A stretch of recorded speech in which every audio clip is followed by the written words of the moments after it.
Greetings, art lovers. Well, here we are again. Doesn't time fly? We're here at the Rockport Art Association and Museum for our third sneak peek at work from their upcoming art auction on Saturday, October 3rd. Don't forget to mark your calendars, you don't want to miss this event. Right, let's start right in with Emil Groupie. And apologies for the shaky camera work. It's so exciting to be so close to such terrific paintings. I'm afraid I was all a tremble. Okay, Emil Groupie. He was a prolific artist and an influential teacher who enjoyed a long, successful career spanning some 6 decades. Best known for spirited portrayals of the harbours and houses of Gloucester and rural scenery of Vermont, his art reflects his belief that when a man paints, he expresses his whole life, what he's done and what he's experienced. If you are bold and outgoing, your work will show it. So we can see from looking at this painting of the Yankee that Emil Groupie is definitely bold and outgoing.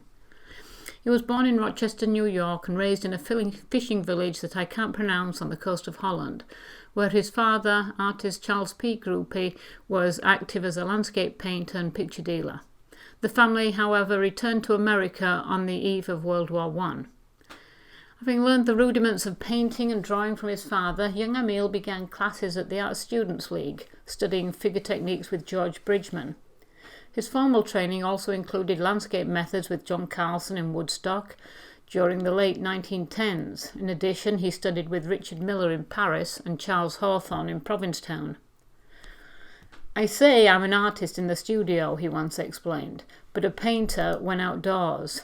I like the feel of the paint on the canvas." Anthony Teamy once saw me putting on a glob of paint for a sail. "What are you doing?" he asked me. "Painting that sail or modelling it?"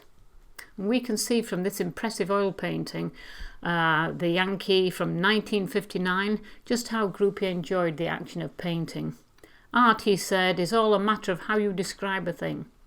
Somebody once said I wrote my pictures, that is, I used the expressive line. And that's how he did it. He put in a lot of lines and took out the ones he didn't need. His mature work is admired for its robust brushwork, rich palette, thick impasto, and his keen sense of compositional design. Always a favourite. Right, here's Emma Fordas Mcrae again. As mentioned, she was an American representational painter and a member of the Philadelphia 10, which was a group of women artists who worked and exhibited together. Her paintings, including the still life and female portraiture, show an influence of Seurat as well as Oriental flower paintings. Favoured locations include Cape Ann and Gloucester, especially on the beaches and coves of Ipswich Bay. This is called Painting at Pigeon Cove, Cape Ann, self-portrait. Isn't this great? Not only do we get the distinctive scraped canvas treatment to create an interesting surface texture, but we also get a self-portrait of Mcrae herself. This is a must for any collector of Mcrae's work. In 1925, she inherited the house her father had built in Gloucester near Stageford Park, and she stayed there and continued to play an active part in the Cape Ann art scene. She exhibited regularly at the Gallery on the Moors, the North Shore Arts Association, and the Gloucester Society of Artists.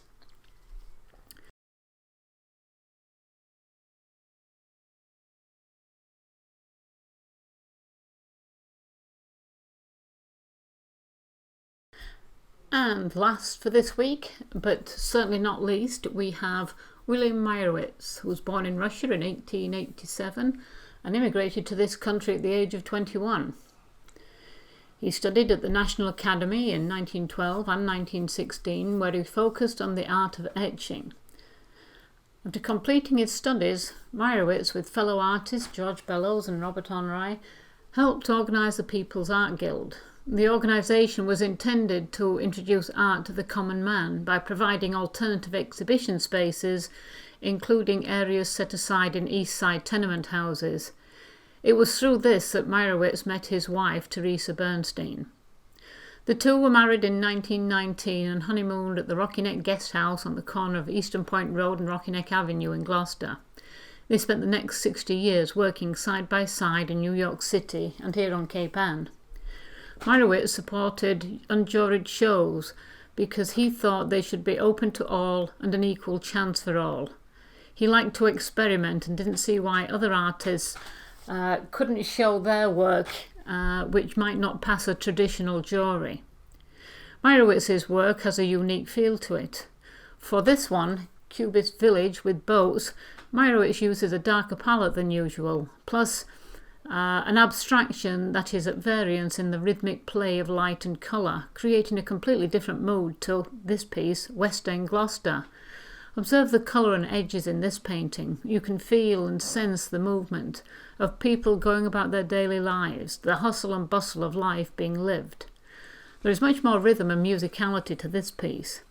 Meierwicz always creates cadence in his work, a throwback perhaps to his twin passions, art and music. He actually supported himself in the early days of his art career singing with the Metropolitan Opera in New York. His work reflects his belief that art expresses the fundamental rhythms and harmonies that are craved by our souls. Now, don't you think this pair would make wonderful companion pieces? Okay, so that's the end of our sneak peek for this week. I hope you'll join me again next week for another look at some of the work that's going to be on show at the Rockport Art Association and Museum Annual Art Auction on Saturday, October 3rd. Until then, it's goodbye from me, Judy Curtis.